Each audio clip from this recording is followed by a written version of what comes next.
The morning sun cast long shadows across Chicago O'Hare International Airport's Terminal 3 as Diane Carter merged into the security line, her worn leather carry-on bag slung over one shoulder. At 48, she'd learned to blend in seamlessly. Jeans, a simple navy blazer, minimal jewelry. Nothing that would draw attention or suggest the woman standing behind a harried mother with two toddlers owned 7 airlines, including the one she was about to board. Before we jump back in, tell us where you're tuning in from, and if this story touches you, make sure you're subscribed, because tomorrow I've saved something extra special for you. Diane Matthews, she reminded herself, glancing at the economy boarding pass on her phone. The alias felt comfortable now, like an old coat she pulled out quarterly for these undercover assessments. 14 years of ownership, and she still couldn't shake the habit of seeing her companies through her customers' eyes. The TSA checkpoint moved efficiently. Diane noted the agent's professionalism, their patient handling of an elderly passenger struggling with the bends. Small victories. When Carter Aviation Group had acquired this carrier 8 years ago, customer satisfaction scores had been dismal. Now they were trending upward, though not fast enough for her liking. Gate B-17 buzzed with the usual pre-boarding chaos. Diane claimed a seat near the windows, observing. A gate agent, young, Latino, his name tag reading James Rodriguez, processed passengers with practiced efficiency, though she caught the slight tremor in his hands when an aggressive business traveler demanded an upgrade that didn't exist. The agent held firm but looked drained afterward. Then she noticed him. Captain Marcus Brennan stood near the jetway entrance, arms crossed, surveying the gate area with the bearing of a man conducting an inspection. Silver-haired, ramrod straight in his pilot uniform, he carried himself with an authority that bordered on imperial. Diane watched as his gaze swept across the waiting passengers, lingering on certain faces longer than others. Her stomach tightened with familiar recognition. She'd seen this before. The subtle scrutiny, the judgment masked as vigilance. Now beginning boarding for Flight 2847 to Atlanta, the announcement crackled overhead. Diane remained seated, waiting for her boarding group. She was 5 passengers from the podium when Brennan's attention locked onto her. She felt the weight of his scrutiny, that familiar assessment she'd endured countless times in her life. She stepped forward, phone extended with her mobile boarding pass displayed. "Ma'am?" Brennan stopped her before James could scan her phone. "I need to see that." James hesitated. "Captain, I'll handle this." Brennan took Diane's phone without asking, studying the boarding pass with exaggerated thoroughness. "This is an economy ticket?" "Yes," Diane replied evenly. "How did you purchase this ticket?" The question hung in the air, innocuous on its surface but loaded with implication. "Online, through your website."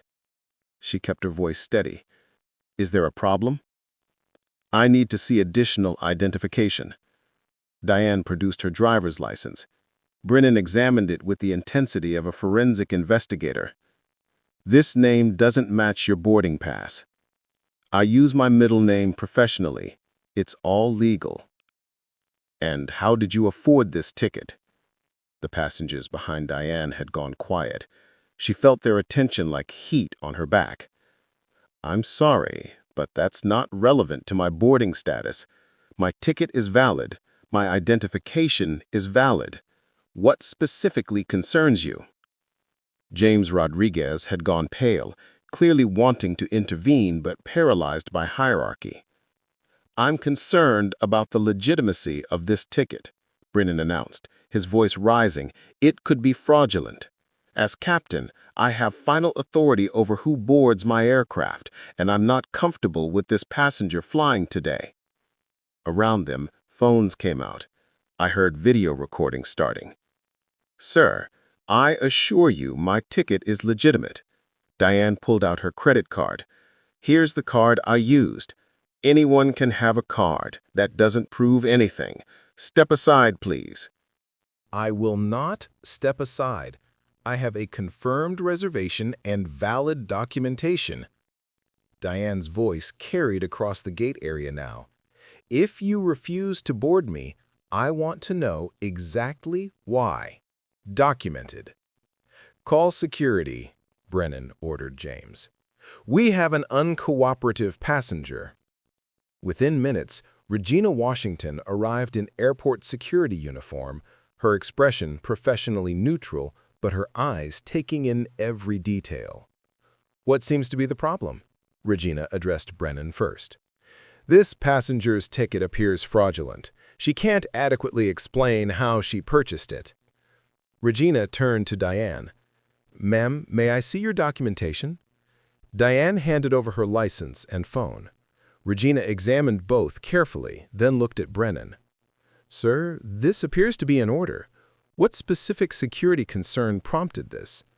The ticket could be fraudulent. Has the ticket been flagged in any system? Is there evidence of fraud? Brennan's jaw tightened. I don't need evidence to exercise my judgment as captain. You need reasonable justification, Regina countered carefully. This is a valid ticket, valid ID, and a paying passenger who has done nothing disruptive. In her pocket, Diane's phone buzzed insistently. David Morrison, undoubtedly. She ignored it. I want an airline supervisor, Diane said quietly. Someone who can review this situation officially. James was already making the call. Susan Fletcher is coming. Airport operations manager. 5 minutes. 5 minutes. The flight delay mounting, passengers growing agitated, cameras still recording. Captain Marcus Brennan stood his ground, seemingly unaware his world was about to fundamentally change. Susan Fletcher arrived in 4 minutes, heels clicking purposefully across the terminal. Mid-40s, blonde, with the brisk efficiency of someone who'd spent years putting out fires. What seems to be the situation? Captain Brennan, Ms. Washington? Brennan launched into his explanation, but Susan cut him off, turning to Diane. Ma'am, may I see your documentation? Diane handed over her license and phone. Regina examined both carefully, then looked at Brennan. Sir, this appears to be in order. What specific security concern prompted this? The ticket could be fraudulent. Has the ticket been flagged in any system? Is there evidence of fraud? Brennan's jaw tightened. I don't need evidence to exercise my judgment as captain. You need reasonable justification, Regina countered carefully. This is a valid ticket, valid ID, and a paying passenger who has done nothing disruptive. In her pocket, Diane's phone buzzed insistently. David Morrison, undoubtedly. She texted back. Hold position. Let it play out. Need to see how deep this goes. Excuse me. A new voice cut through the tension. Patricia Williams, the senior flight attendant, addressed Susan directly. I've been watching this whole thing. I'm crew chief on this flight, and I'm telling you, this isn't right. This passenger has done nothing wrong. If Captain Brennan refuses to fly with her on board, maybe we need a different captain. Brennan wheeled on Patricia. You're out of line. No, sir. You are. Patricia stood her ground. I've worked for this airline 30 years. What I'm seeing right now is discrimination, plain and simple. That's a serious accusation, Susan said carefully. Then let me be clear. I'm making it officially. Patricia pulled out her phone. I'm documenting it. This passenger should be allowed to board. Susan stepped aside to make a call. Diane caught fragments. Potential discrimination complaint, media already involved. Behind her, passengers had begun to take sides. An older white man complained about the delay, but a young black woman in business attire spoke up. She has a ticket. She should be able to board. This is wrong. Diane's phone buzzed. Michael calling. She declined, but texted, I'm fine. Stay put. Trust me. His response, Mom, everyone's seeing this. Let me release a statement. Not yet. I need to understand how the system fails before I can fix it. Susan returned, expression grave. I've spoken with corporate. In the meantime, I'm not flying if she's on it, Brennan interrupted. "Find another passenger or find another pilot." Susan's face went pale. "Captain, I need you to reconsider. If you refuse to fly for reasons that don't meet legitimate standards, that becomes a personnel matter. My position stands." Susan looked at Diane. "Ma'am, we have another flight in 3 hours. First class, complimentary." "No." Diane's voice was quiet, but absolute. "I have a confirmed reservation on this flight. I will not be removed to accommodate someone's prejudice." The word hung there. Prejudice. "Captain Brennan, step away from the gate," Susan said finally. "I'm calling in a replacement captain. You're suspended pending investigation." Brennan's face went crimson. "You can't do that!" "You've refused to fly without articulable cause. That's sufficient grounds. Your union representative will be notified." "Sir, come with me." Regina stepped forward, hand not quite on Brennan's arm, but the threat clear. Brennan turned on his heel and stalked away, shooting one last resentful look at Diane. The gate erupted in mixed reactions. James Rodriguez looked shell-shocked. He turned to Diane. "Ma'am, I'm so sorry. I should have said something earlier. I've seen him do this before." "Document what you saw," Diane said quietly. "Official report. Every detail." Patricia approached. "I meant what I said. That was wrong, and I'm making sure it's documented officially." "Thank you. What's your name?" "Patricia Williams." "Pat." A wry smile. "Seen a lot change. Seen a lot stay the same." "How often does he do this?" Pat hesitated. "Often enough that I'm not surprised. Not often enough that anyone's done anything. He's careful, just enough plausible deniability." David Morrison texted. "Replacement captain is Terrence Jackson, one of our best." Diane almost smiled. Terrence Jackson, scholarship kid from South Chicago, came up through her diversity pipeline program. "We apologize for the delay," James announced over the PA. "We're waiting for our replacement captain." Diane settled back, conscious of eyes still on her, phones still recording, everyone wanting to know what she wanted to do. But not yet. First, she needed to fly, to complete this journey, to have full context before wielding the power that came with her name. Around her, the airport continued its eternal motion, and somewhere in a security office, Marcus Brennan was beginning to understand his world had changed. Terrence Jackson arrived with quiet confidence, his captain's uniform crisp, his bearing professional but approachable. At 38, he'd navigated enough challenges to remain unruffled by a delayed flight. "Ladies and gentlemen, I'm Captain Jackson. I apologize for the delay. We'll have you in the air shortly." His voice carried warmth and authority in equal measure. Susan Fletcher briefed him quietly near the jetway. Terrence's eyes found Diane in the gate area, and something flickered across his face. Recognition, perhaps, or solidarity. He nodded once, then boarded to prepare the aircraft. Diane's phone vibrated continuously now. She finally checked the messages. David Morrison. "This has gone viral. 3 million views in 2 hours. News outlets calling for comment." Michael. "CNN, MSNBC, everyone's covering it. Mom, we need to get ahead of this." Her lawyer. "Need to discuss legal strategy ASAP." She typed to David. "Brief Michael and legal team. Conference call when I land. No statements yet." Final boarding call for Flight 2847 to Atlanta. When Diane's group was called, she walked down the jetway with her head high.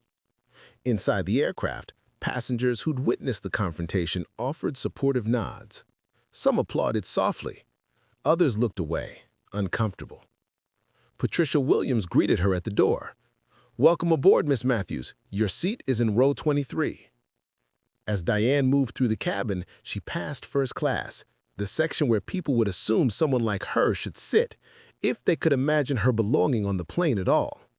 She settled into her economy window seat, the familiar tight space, both physically uncomfortable and metaphorically perfect. Patricia stopped by during boarding. "Can I get you anything?" "Just water, thank you." Once the cabin door closed and they pushed back from the gate, Patricia returned with water and leaned in close. That took real courage back there. Most people would have just given up, taken another flight. Most people don't have the luxury of courage. They have jobs to get to, family obligations. They can't risk being labeled difficult or ending up on a no-fly list. Patricia's eyes widened slightly, as if surprised by Diane's understanding. "You're right. I've seen it 100 times. People just take it, because what choice do they have?" "That's exactly the problem," Diane said softly. During the flight, Patricia shared her own story. Hired in the early 90s as one of the first black flight attendants for this carrier, facing hostility from passengers who refused her service, enduring comments from captains who questioned her competence. "It's gotten better," she said, "but days like today remind me how far we still have to go."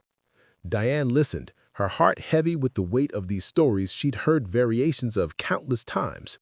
This was why she'd bought her first airline, not just for profit, but to create workplaces where people like Patricia wouldn't have to endure such indignities. Up front, Captain Jackson's voice came over the intercom. "Flight attendants, prepare for landing." As they descended into Atlanta, Diane mentally prepared for what came next. The confrontation at O'Hare had revealed the gaps in her reforms, the ways that bias still infected her organization despite her best efforts. Now came the hard part, deciding how to respond in a way that created lasting change, not just temporary outrage. The wheels touched down smoothly. Atlanta's evening lights sprawled below them like scattered jewels. Diane powered on her phone as they taxied, and it immediately exploded with notifications. The video had indeed gone viral, now over 10 million views. Hashtag airline discrimination was trending nationally. News organizations had identified her through facial recognition and public records. The headlines were already writing themselves. Airline mogul denied boarding on her own carrier. Susan Fletcher's voice came over her phone in a text. "Miss Carter, I've just been informed of your identity. I am profoundly sorry for what happened. Corporate would like to speak with you immediately upon landing." So they knew. Diane wasn't surprised. David would have informed them once things escalated beyond containment. The aircraft reached the gate. "Welcome to Atlanta," Captain Jackson announced. "Local time is 8:47 p.m. "Miss Matthews?" Patricia appeared at her row. "There are some people waiting for you at the gate." Diane gathered her bag. As she moved toward the exit, Patricia touched her arm. "Whatever happens next, thank you for not backing down." At the door, Captain Jackson stood in the cockpit doorway. Their eyes met, and he nodded with understanding that went beyond the immediate situation. The understanding of two black professionals who'd fought their way to success in industries that hadn't always wanted them. Diane stepped into the jetway and saw David Morrison waiting with two corporate security officers and the airline's general counsel. His expression was tight with concern, but also admiration. "Diane," he spoke quietly as she approached, "the entire executive team is assembled, conference room is ready, and there are news crews waiting at baggage claim. Someone tipped them off about which flight you'd be on." "Of course there are." Diane straightened her shoulders. "Let's handle the internal meeting first. Then we'll decide how to address the public." As they walked through the terminal, travelers recognized her from the viral video. Some whispered, others pulled out phones. A few offered supportive comments. "Good for you. You showed them." But Diane felt no triumph, only the heavy responsibility of what came next. The decisions that would determine whether this moment became just another viral outrage cycle or a genuine catalyst for change. In the private conference room, her executive team waited. Operations, legal, HR, public relations. All looked stressed, anticipating crisis management mode. Diane set down her bag and looked at each of them. "Before we begin, I want to be clear about something. What happened today wasn't a PR crisis. It was a mirror held up to our organization, showing us where we failed despite our best intentions. The question isn't how to manage the story. It's how we fundamentally change the systems that allowed this to happen." David pulled up security footage on the conference room screen. The entire confrontation at O'Hare, captured from multiple angles.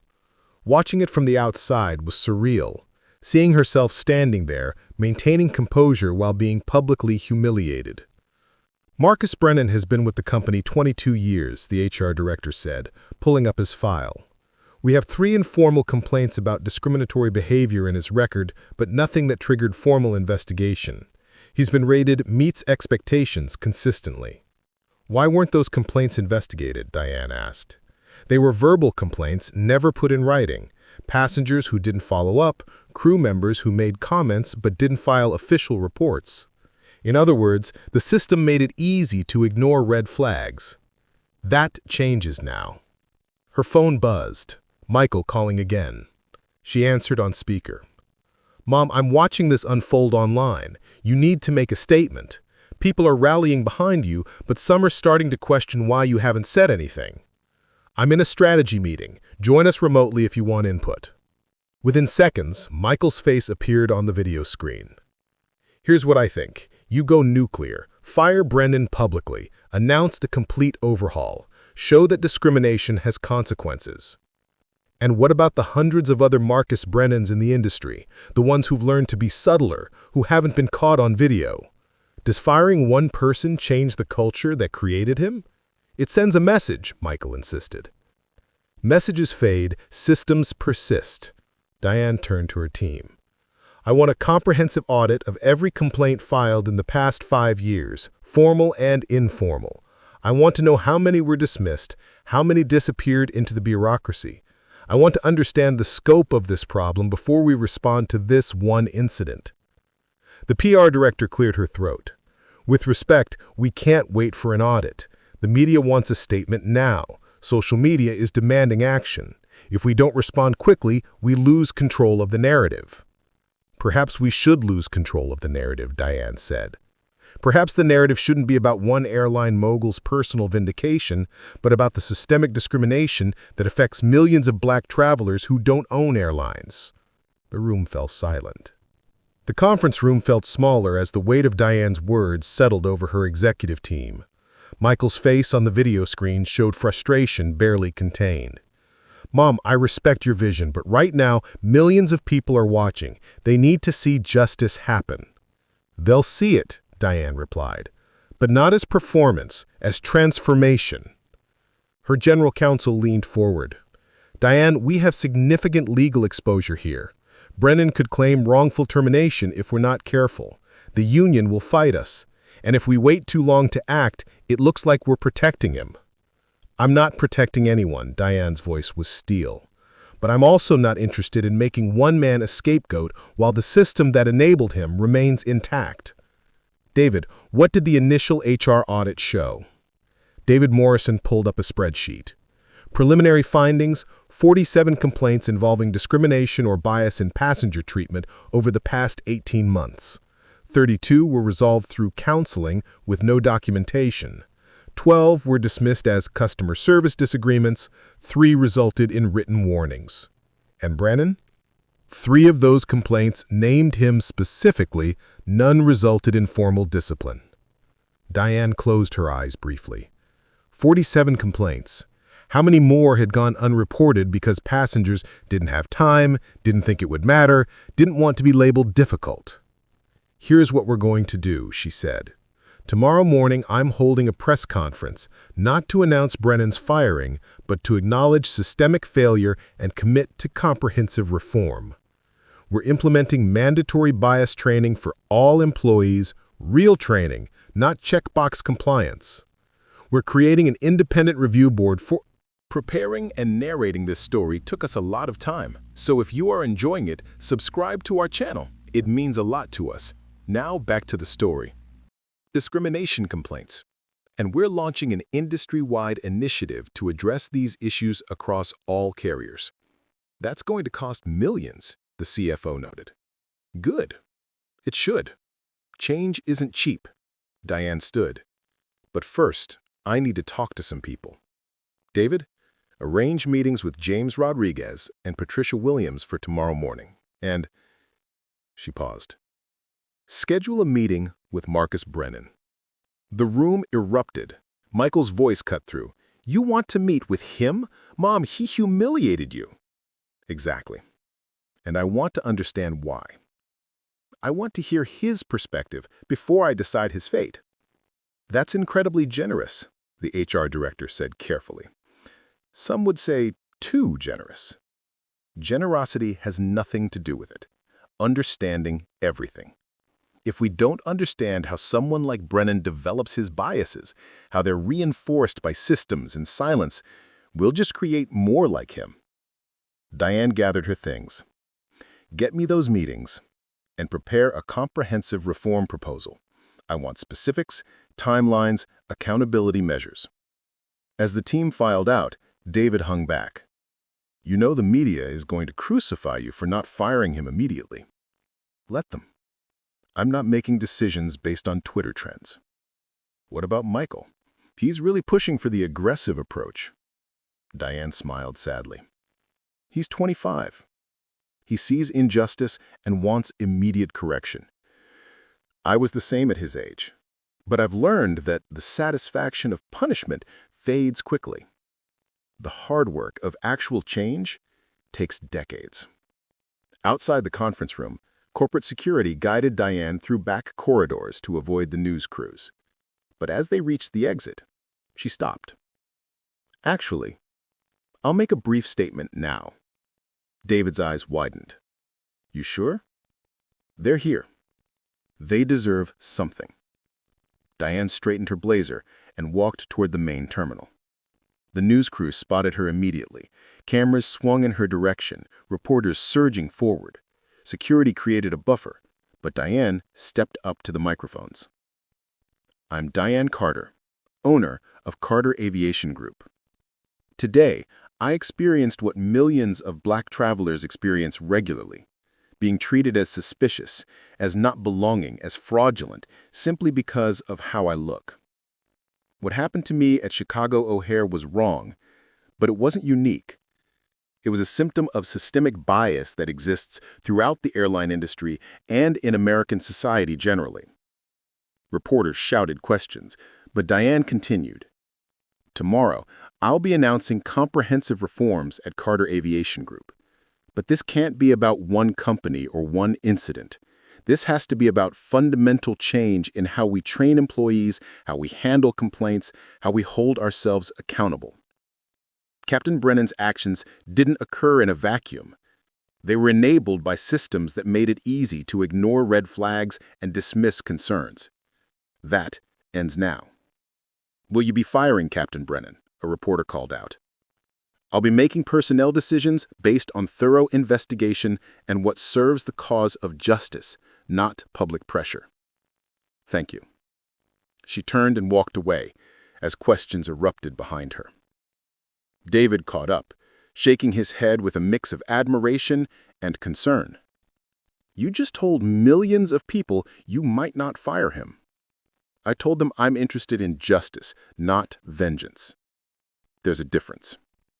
Her phone buzzed with a text from Patricia Williams. Just saw your statement. Thank you for saying it's not unique. That means everything. Another from James Rodriguez. I want to help, however I can. I'm ready to tell the truth about everything I've witnessed.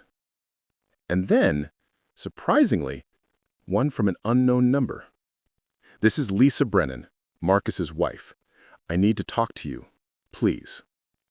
Diane stared at that last message. The wife of the man who'd humiliated her, reaching out. She almost deleted it. But curiosity, or perhaps that same commitment to understanding, made her respond. My office. Tomorrow, 2 p.m. As David drove her home, Diane watched Atlanta's lights blur past the window. Somewhere in this city, Marcus Brennan was probably watching the same news coverage. His life unraveling. His wife was reaching out to the woman he'd discriminated against. His colleagues were turning on him. His face was becoming synonymous with racism.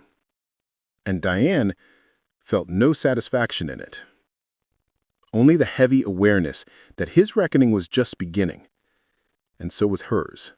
Diane's home office overlooked a carefully tended garden, a sanctuary she'd created as a reminder that growth required patience and the right conditions.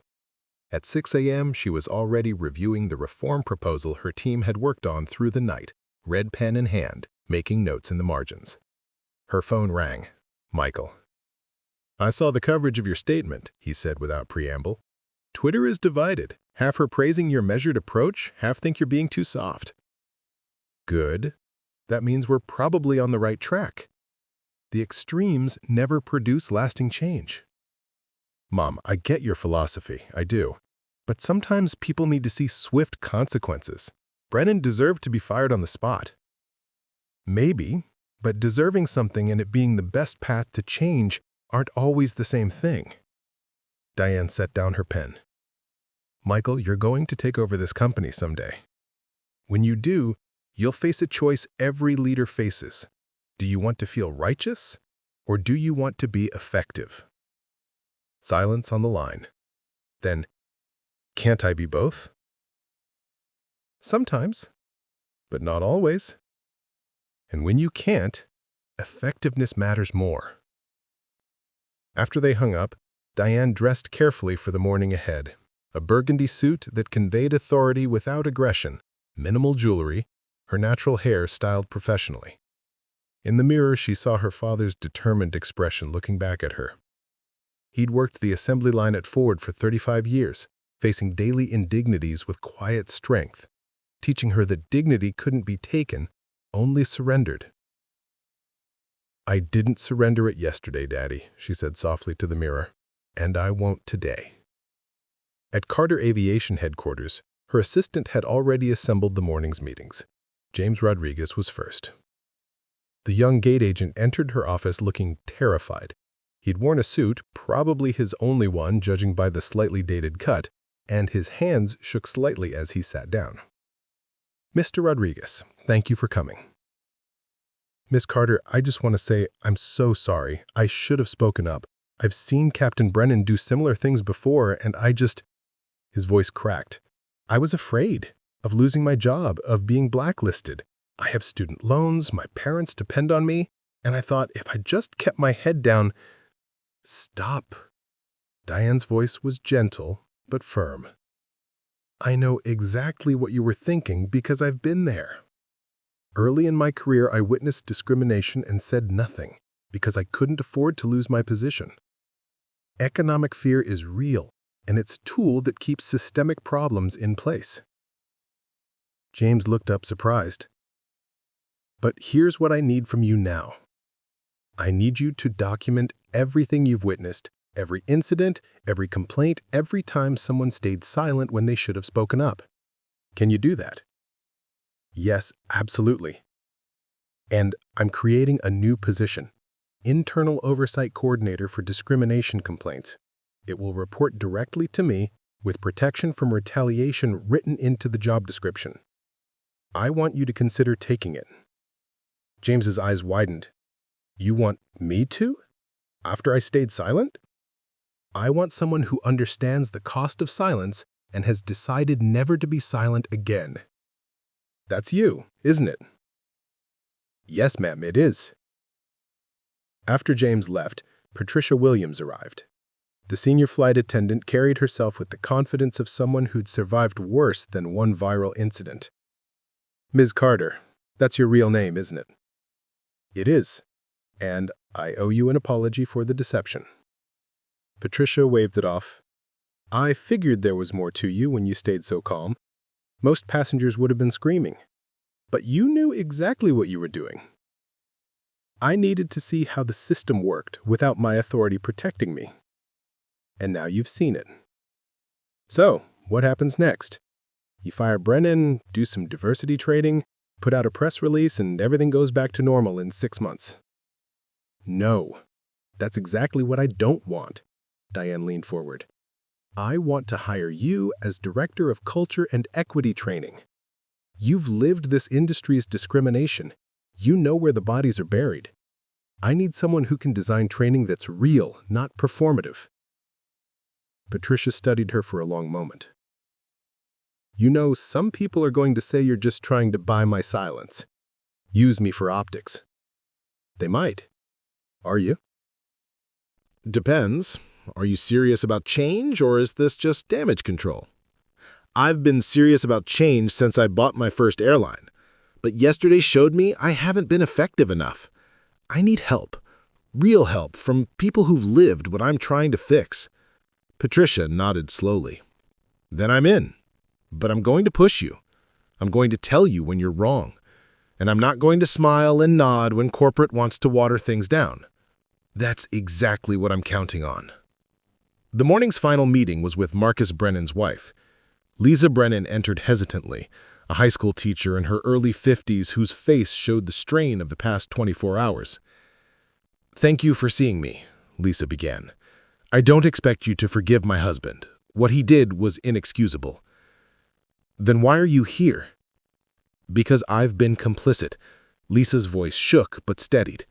"I've heard him make comments over the years, little things, questioning why certain passengers were in first class, wondering if people's tickets were really legitimate. I told myself it was just how he was raised, that he didn't mean anything by it. I convinced myself that staying quiet was supporting my husband, when really I was enabling his prejudice." Diane said nothing, letting Lisa continue. "Our daughter is 16. She came home from school yesterday crying because her classmates were calling her father a racist. And she asked me, 'Is he, Mom? Is Dad a racist?' And I didn't know what to say because the truth is complicated. He's not burning crosses. He's not using slurs. But yes, he has biases he's never examined, and I've never forced him to examine them." "What do you want from me?" Diane asked. "Nothing. I just wanted you to know that you're not the only victim here. Our daughter is too.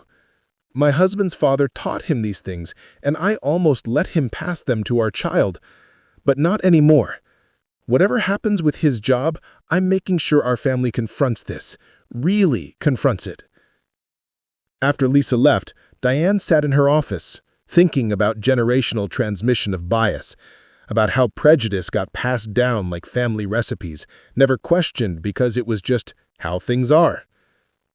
Her assistant buzzed. "Miss Carter, the press conference is in 30 minutes. The room is packed. Every major news outlet is here." Diane reviewed her notes one final time. This was it. The moment to define not just her response to yesterday's incident, but her vision for transformative justice. In the press conference room, cameras clicked rapidly as she approached the podium. "Good morning. Yesterday, I experienced discrimination at Chicago O'Hare Airport while traveling on one of my own airlines under an assumed name. What happened to me happens to Black travelers every day. We're treated as suspicious, as not belonging, as problems to be managed rather than customers to be served." She paused, letting that sink in. "I could fire Captain Brennan and move on. That would satisfy the immediate call for justice. But that wouldn't change the systems that created him, trained him, and enabled him for 22 years, despite multiple complaints. So instead, I'm announcing comprehensive reforms." Diane outlined her initiatives: independent review boards, mandatory bias training designed by those who'd experienced discrimination, transparent complaint processes with teeth, and industry-wide collaboration. And Captain Brennan? He's suspended pending a thorough investigation, but I've also offered him a choice: accept termination or commit to unpaid suspension with mandatory counseling and the possibility of reinstatement if he demonstrates genuine transformation. Because firing one person while leaving broken systems intact isn't justice, it's performance. The room erupted with questions.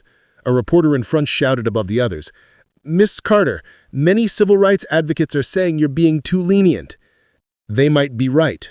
I don't claim to have all the answers, but I know that the satisfaction of punishment fades while the hard work of change persists. I'm choosing the hard work. What if Brennan can't change? Then he doesn't return. But I want to at least create the possibility. Because if we believe no one can ever change, we've given up on justice entirely.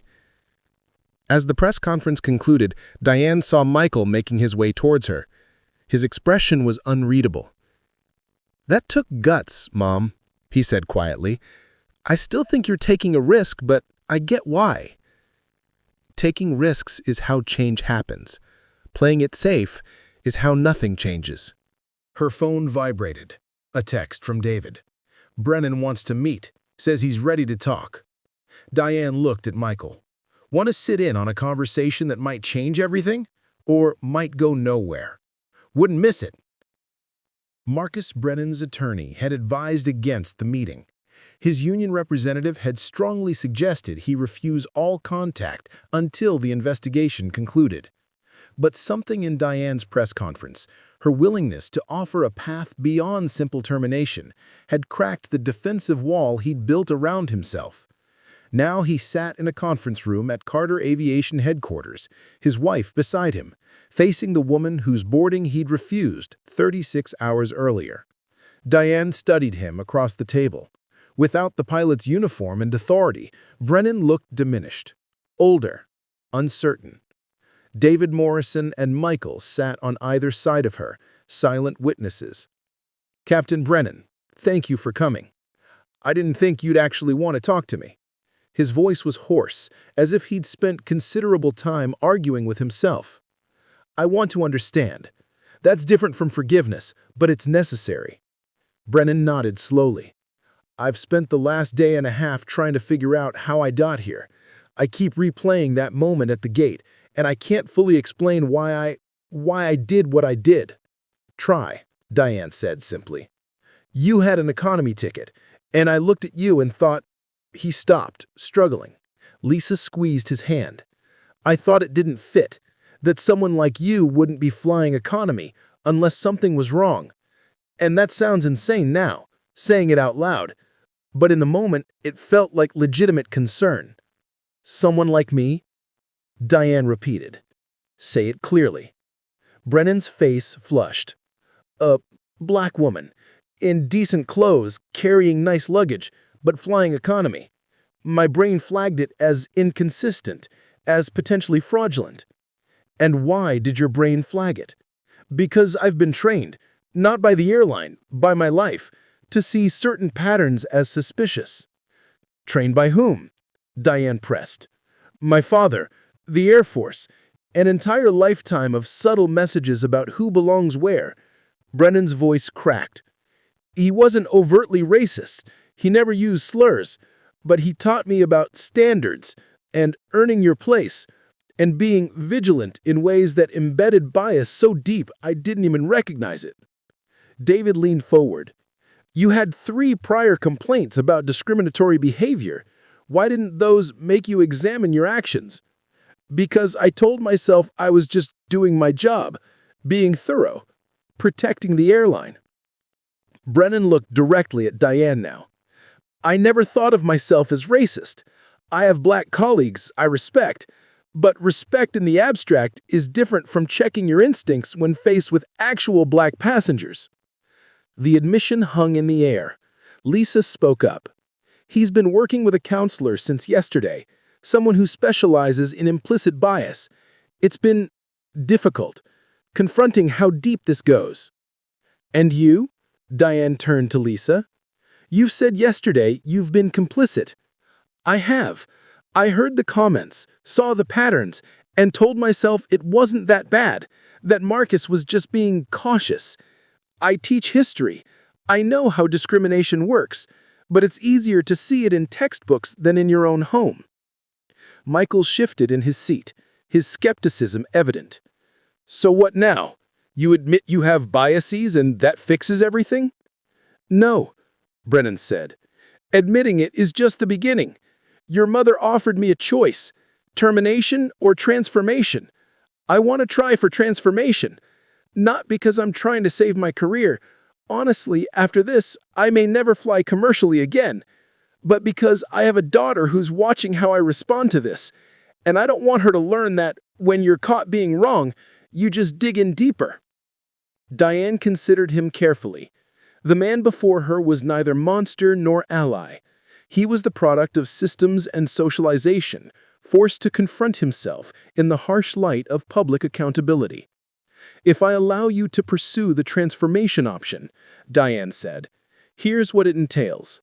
6 months unpaid suspension, intensive counseling with bias specialists, participation in developing our new training programs as a case study, public acknowledgement of your actions and their harm, and if you return to work, it's in a limited capacity with ongoing monitoring. I'll do it. I need more than agreement. I need genuine commitment. This will be uncomfortable. You'll have to sit with your shame, examine beliefs you've held your entire life, accept that people will. Always remember you as the pilot in that video. Are you willing to do that work even if it doesn't result in getting your job back? Brennan took a shaky breath. Yes, because my daughter shouldn't inherit my blindness. After Brennan and Lisa left, Michael turned to his mother. You're actually going to let him try? I'm going to create the conditions for transformation. Whether he achieves it is up to him. And if he doesn't, if this is all an act to save his job, then he doesn't come back. But Michael, think about this. How many people like him are out there, carrying the same unconscious biases enabled by the same broken systems? I can fire one man, or I can create a model for how transformation might be possible, acknowledging that it won't work for everyone, but might work for some. David spoke up. The public reaction is going to be brutal. People want blood, not rehabilitation. Let them want it. I'm not running a company based on mob justice. Diane stood, looking out her office window at the tarmac below, where Carter Aviation planes taxied past. Change is messy. It's uncomfortable. It doesn't offer the clean satisfaction of punishment, but it's the only path to actually fixing what's broken. Her phone rang. James Rodriguez. Miss Carter, I've compiled the incident reports. All 47 complaints, plus 15 more that never made it into any system. Would you like to see them? Send them over. And James, thank you for finding your voice. As she reviewed the reports over the following hours, a pattern emerged that was even more disturbing than she anticipated. The discrimination wasn't random. It was systemic, predictable, embedded in training that emphasized security vigilance without examining how bias shaped threat perception. Patricia Williams arrived with preliminary training proposals. I've been talking to flight attendants across the industry. They all have stories, and they're ready to help design something real. Show me. The proposals were bold. Mandatory implicit bias testing for all employees, with results affecting promotion eligibility. Customer-facing role plays designed to surface unconscious prejudice. Anonymous reporting systems with teeth. Third-party audits of complaint handling. This is going to cost millions and make us deeply uncomfortable, Patricia noted. Good. Comfort is the enemy of growth. That evening, Diane sat in her home office reviewing everything, the reform proposals, the incident reports, the public reaction to her press conference. The response had been mixed, as predicted. Civil rights organizations were divided. Some praised her transformative approach. Others accused her of being too lenient, of prioritizing white comfort over black justice. Michael's words echoed. Can't I be both righteous and effective? Maybe not. Maybe justice in practice was always muddier than justice in theory. Maybe the work of transformation required accepting that some people would see your grace as weakness, your patience as complicity. Her father's voice came back to her from decades past. Diane, baby, you can't control what people think of you. You can only control whether you're true to your principles.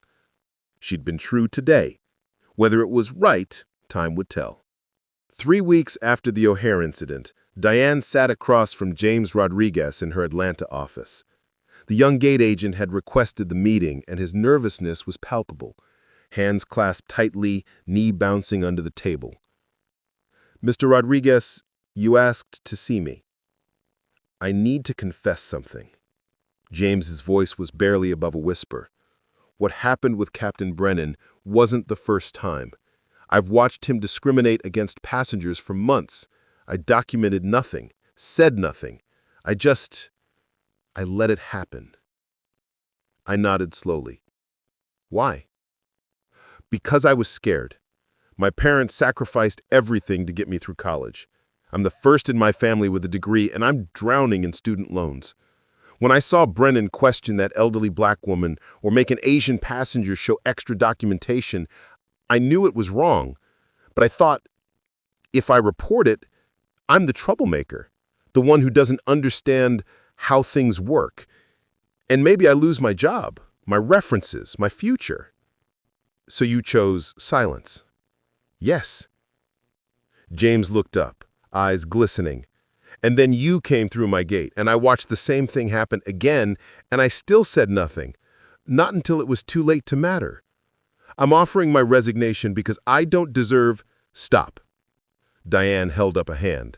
I'm not accepting your resignation, but I need you to understand something about yourself, about me, about how systemic discrimination persists. She stood and walked to the window. Cried. I said nothing. Not because I agreed, but because I had rent to pay and ambitions that required staying employed. Economic fear is a tool of oppression, James. It keeps good people complicit. That doesn't excuse what I did. No, it doesn't, but it explains it. Diane turned back to him. Here's what I need from you now. I'm creating an internal oversight position. Someone who investigates discrimination complaints, reports directly to me with explicit protection from retaliation built into the role. I want you to take it. James's mouth fell open. You want me to oversee discrimination complaints after I failed to report them? I want someone who understands the cost of silence and has decided never to be silent again. You've learned that lesson the hardest way possible. Now use it. After James left, still stunned but accepting, Patricia Williams arrived for her first strategy session as the new director of Culture and Equity Training. She carried a thick binder and a no-nonsense expression. I've interviewed 47 flight attendants, gate agents, and customer service reps across our carriers. Every single one has witnessed discriminatory behavior. Every single one felt powerless to address it. Show me the patterns. Patricia walked her through the data. The discrimination wasn't random. It followed predictable scripts. Passengers of color questioned about ticket legitimacy, Muslim passengers subjected to extra screening, Latino families asked about immigration status, Black professionals assumed to be flying on someone else's ticket. The training we currently have is useless, Patricia stated bluntly. It's checkbox compliance. 3 hours of someone reading from slides about treating everyone with respect. Nobody changes their behavior because nobody examines their actual beliefs. What do you propose? Intensive workshops where employees confront their own biases, role-playing that makes them uncomfortable, scenarios where they have to explain their decision-making, and consequences, real consequences, for those who can't or won't change. Diane studied the proposal. It was aggressive, expensive, and would generate pushback from employees who'd see it as accusatory. Perfect. Implement it. Start with a pilot program at our 3 largest hubs. Some people are going to quit rather than go through this. Good. We'll know who's committed to change and who's not. Patricia's expression softened slightly. You know, people are still criticizing you for not firing Brennan immediately, saying you're more concerned with his redemption than with justice for Black passengers. I know. Do you think they're right? I think, Patricia considered carefully, I think you're trying to do something harder than punishment. And maybe it won't work. But maybe it's worth trying because firing one person while leaving the system intact is just theater. Exactly. That evening, Diane received an unexpected visitor. Lisa Brennan appeared in her office reception. No appointment, just asking if Diane had a moment. Mrs. Brennan, this is a surprise. I know I shouldn't just show up, but I needed to tell you something. Lisa's hands twisted together nervously. Marcus and I have been in counseling, together and separately, and yesterday our therapist had us do an exercise where we talked about the incident from your perspective, really tried to imagine what you experienced. And? Marcus broke down, completely fell apart. He'd been holding on to this narrative that he was just doing his job, being thorough, and when he had to actually imagine standing in your position, being questioned, humiliated, treated like a criminal for no reason, it destroyed that narrative. Diane felt something shift in her chest. Not forgiveness, not yet, but recognition that transformation might actually be possible. He wanted me to tell you something. He said, "I'm sorry isn't enough, that words feel empty after what he did, but he's committed to the work, not to save his job, but because our daughter is watching how he responds to being wrong." How's your daughter? Lisa's eyes filled with tears. Struggling. Her friends saw the video. Some have been cruel about it, but we're using it as a teaching moment about how bias gets passed down through generations and how we have the power to stop that cycle. After Lisa left, Diane sat in the gathering darkness of her office.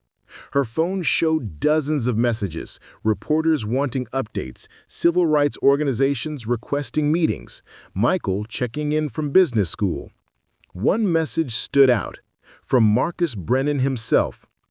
"I know I have no right to ask anything of you, but if you're willing, I'd like to meet, to hear from you directly what that experience was like, not for my benefit, but because I need to fully understand the harm I caused."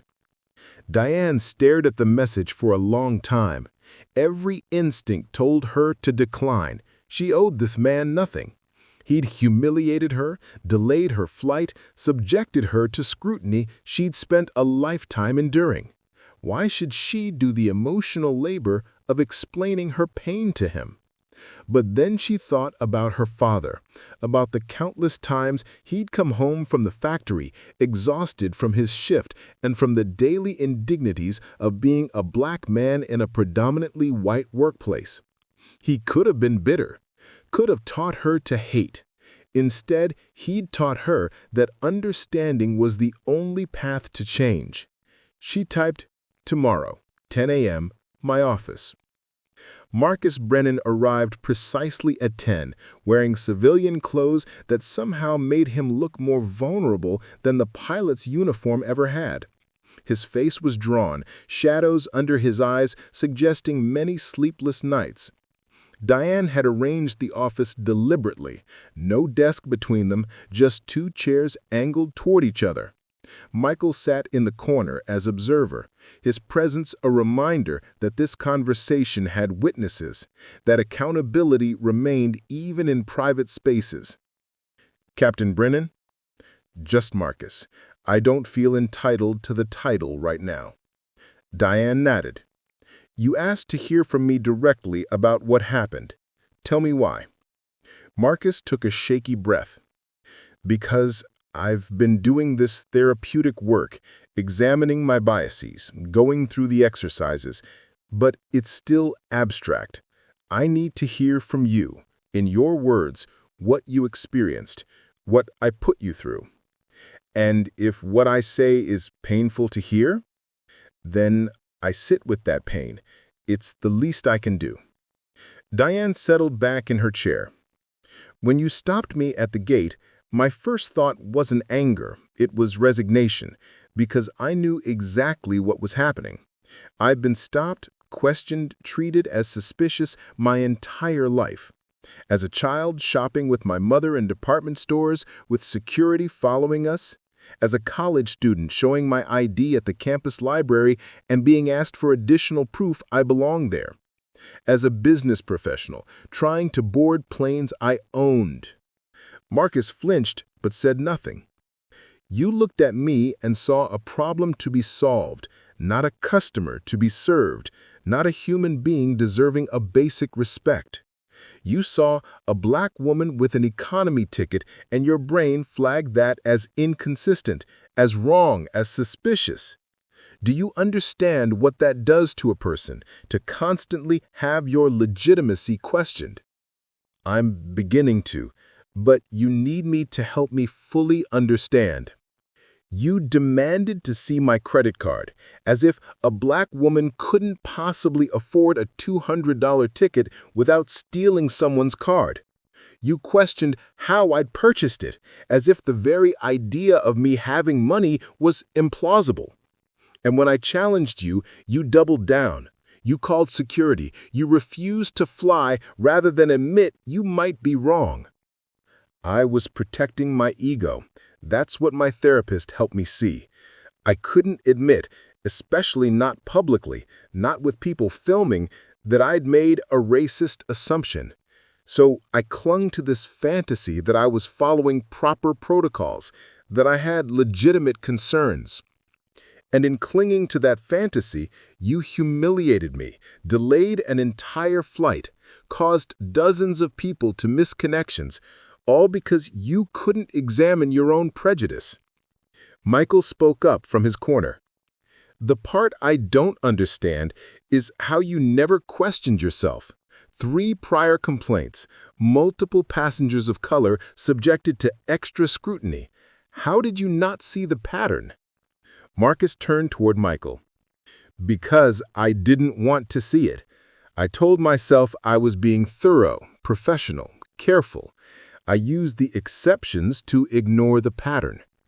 That's called selective perception, and it's how bias persists. You remember the times you didn't discriminate and forget all the times you did. You maintain this image of yourself as fair, as just doing your job, while your actions tell a different story. My father was the same way. Air Force colonel, proud of his service, but he'd make comments about certain people not having military bearing or certain neighborhoods being rough, and it was always coded language, always plausible deniability. And I learned that, how to have biases while maintaining the appearance of fairness. So what are you going to do about it? Diane asked. Awareness is necessary but insufficient. What happens when you're in the next situation where your instincts tell you to question someone's legitimacy? I hope I pause. I hope I ask myself, am I concerned about actual security or am I responding to bias? I hope I remember your face, this conversation, the harm I caused. But honestly, Marcus met her eyes.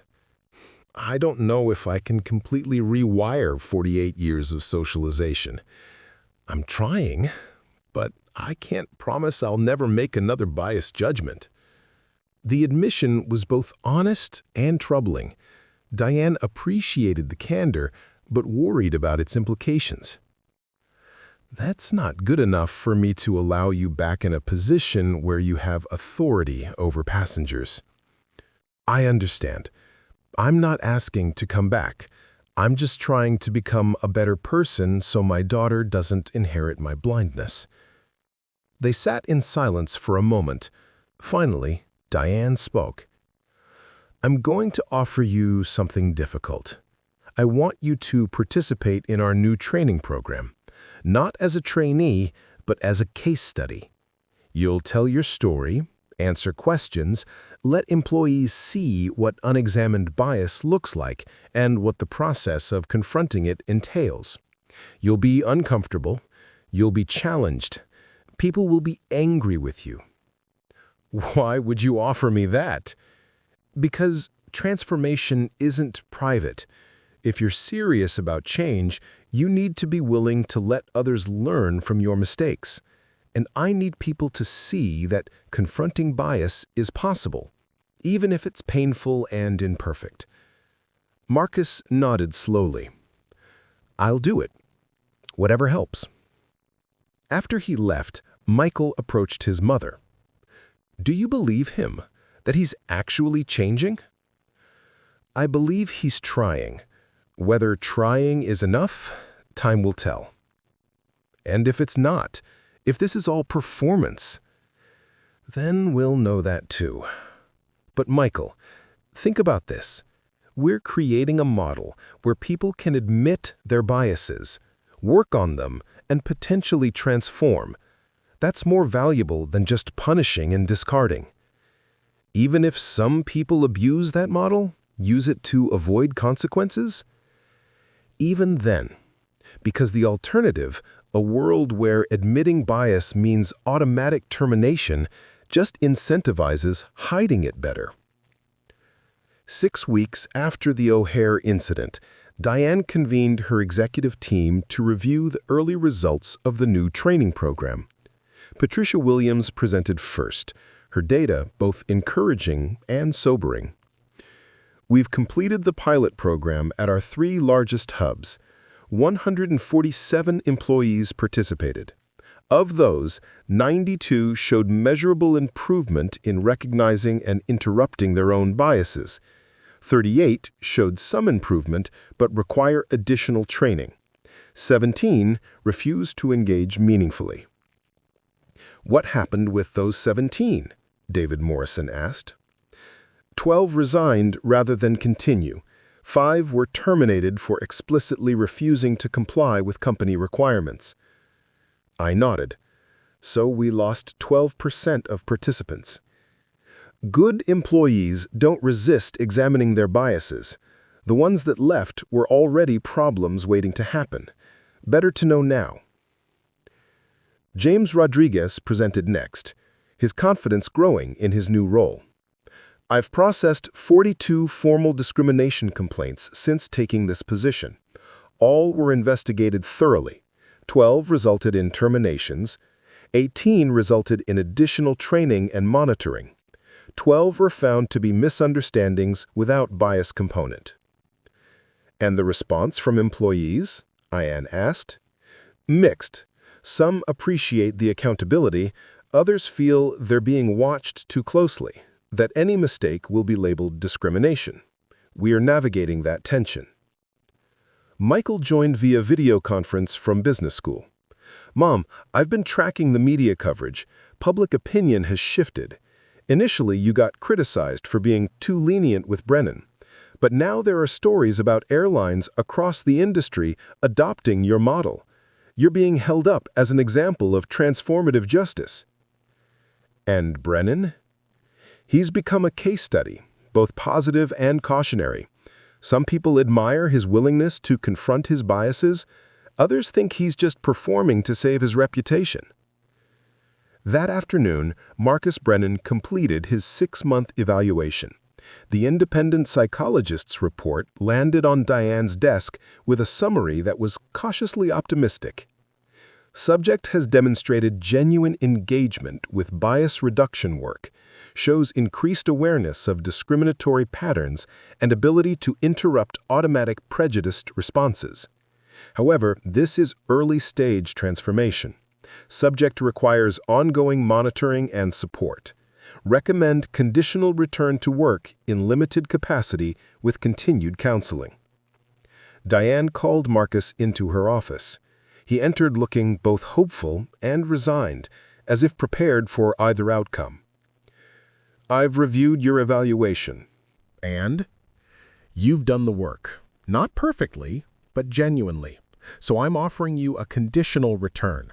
Not as gate supervisor, not in any position of authority over passengers, but as a line pilot with strict monitoring. Any complaint, any incident, and you're done. Understand? Marcus's eyes filled with tears. I understand. Thank you for the chance. Don't thank me. Prove me right. That evening, Diane held a town hall with Carter Aviation employees across all 7 airlines. Thousands participated, either in person or via live stream. The questions were pointed, reflecting the tension of organizational change. How do we know this isn't just performative? That 6 months from now, everything goes back to normal? Asked a flight attendant from Chicago. You don't, Diane answered honestly, which is why I'm committing to annual public reports on discrimination complaints, training outcomes, and demographic data on hiring and promotion, Transparency creates accountability. What about passengers who make false accusations, who use discrimination claims to get free upgrades or compensation? Asked a gate agent. That's why every complaint is investigated thoroughly. We take both discrimination and false accusations seriously. The goal is justice, not just believing accusations uncritically. Why did you let Brennan come back? That sends a message that discrimination is forgivable. The question came from a young black gate agent, her voice sharp with anger. Diane paused before responding. I understand your anger, and you're right that there's a risk in offering redemption. It might communicate that harm doesn't have real consequences. But here's what I believe. If we create a system where any bias, once revealed, means permanent exile, we incentivize hiding bias rather than confronting it. I'd rather have people examining and changing their prejudices than just getting better at concealing them. But what about the harm he caused? To you, to other passengers? The harm was real, and nothing erases it. But punishment that doesn't change behavior or systems is just vengeance. I'm interested in transformation. After the town hall, Michael found his mother in her office. That was intense. You took some real heat. Good leadership requires absorbing heat. If everyone's comfortable, you're probably not pushing hard enough for change. I've been thinking about what you said, about choosing effectiveness over righteousness. I think I'm starting to understand. Tell me. Firing Brennan would have felt righteous. It would have satisfied everyone's immediate desire for justice. But it wouldn't have changed anything structural. By doing the harder thing, offering conditional redemption while implementing systemic reforms, you're addressing root causes, not just symptoms. Diane smiled. You're learning. That's the work of leadership, choosing long-term transformation over short-term satisfaction. Her phone buzzed with a text from Patricia. Employee survey results are in. 73% feel the new training is valuable. 18% are neutral. 9% hostile. Those are good numbers for culture change. Another text, this one from James. 3 complaints this week, all investigated. 2 resulted in termination. People are starting to understand we're serious. And finally, surprisingly, one from Marcus Brennan. First flight back today. Had a moment where my instincts flagged the passenger as suspicious. Young black man, expensive headphones, first-class ticket. I paused, examined my thinking, realized it was bias, not legitimate concern. Greeted him professionally. This is what the work looks like. Thank you for the chance to do it. Diane read that last message twice. It captured everything: the persistence of bias, the possibility of interrupting it, the ongoing nature of the work. Marcus Brennan wasn't cured of prejudice. He'd probably struggle with it his entire life, but he was now aware of it, actively working against it, catching himself before harm occurred. Was that enough? Was conditional transformation sufficient justice for the harm he caused? Diane didn't have a perfect answer, but she knew that the alternative, a world of punishment without growth, didn't actually make anyone safer or create a more just society. Later that night, sitting in her home office, Diane reviewed the comprehensive data from 6 weeks of reform implementation. The numbers told a story. Discrimination complaints were up dramatically, but that was good. It meant people felt safe reporting. Training completion was at 94%. Employee satisfaction with company culture had actually improved, suggesting most people appreciated the accountability. But the work was far from finished. It would never be finished. Culture change wasn't a destination, but an ongoing commitment. Her father's voice echoed in her memory. Success is your greatest weapon. She'd built a successful company, amassed wealth and power, achieved everything society said wasn't possible for the daughter of a factory worker and a seamstress. And yet, on that morning in Chicago, none of it had protected her from the casual cruelty of bias. The power she'd accumulated couldn't shield her from being seen as suspicious. as not belonging, as a problem to be solved. But that power could change systems, could create accountability, could offer both justice and the possibility of transformation. That would have to be enough. 6 months after the Chicago O'Hare incident, Diane Carter once again stood in an airport terminal, this time under her own name, holding a first-class boarding pass. The transformation felt both significant and insufficient. At Chicago O'Hare, the same airport where Marcus Brennan had refused her boarding, she noticed the changes immediately. New signage about passenger rights, diverse staff wearing badges that read Bias Awareness Certified, a prominent display near check-in explaining Carter Aviation's discrimination complaint process. But she also noticed what hadn't changed. A TSA agent subjected a young Muslim woman to additional screening while waving through a line of white business travelers. A gate agent spoke more curtly to a black family than to other passengers. The microaggressions persisted, smaller now, more careful, but still present. Progress, Diane had learned, was not a straight line. "Miss Carter?" A voice interrupted her observation. Captain Terrence Jackson stood before her in full uniform, his smile warm and professional. "I'm flying your route today. It's an honor." "The honor is mine, Captain. How are things?" "Good, really good. 3 more pilots of color were promoted to captain last month. Your mentorship program is changing lives." He paused. "Including mine. I wouldn't be here without it." As Diane boarded, she noted the crew's composition, noticeably more diverse than 6 months earlier. Patricia Williams' training program had been adopted by 4 other major carriers, and the industry was slowly, reluctantly, beginning to examine its practices. In her first-class seat, Diane pulled out her tablet to review the latest data. James Rodriguez's discrimination complaint system had processed over 300 cases in 6 months. The numbers were sobering, evidence of how pervasive the problem had been, but the trend line showed improvement. Complaints were declining, suggesting behavior was actually changing. Her phone buzzed. Michael, now completing his MBA thesis on transformative justice in corporate settings. "Mom, saw your interview in Forbes. The quote about choosing discomfort over complicity is going viral in business school circles." Viral doesn't mean effective. Results matter. "True, but you're influencing how future leaders think about these issues. That's long-term impact."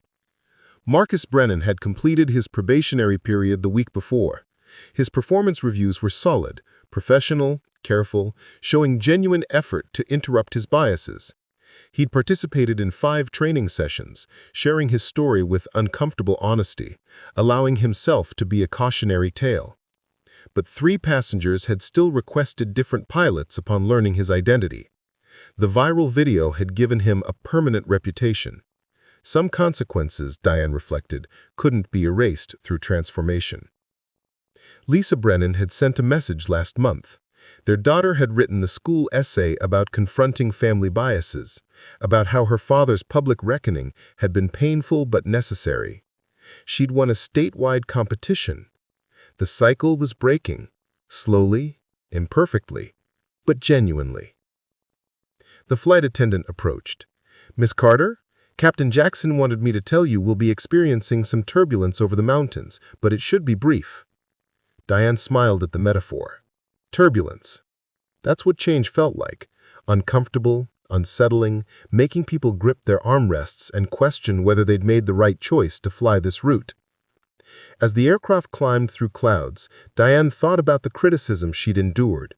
Civil rights leaders who felt she had been too lenient, shareholders concerned about the cost of reforms, employees who resented the scrutiny, Michael's initial frustration with her measured approach.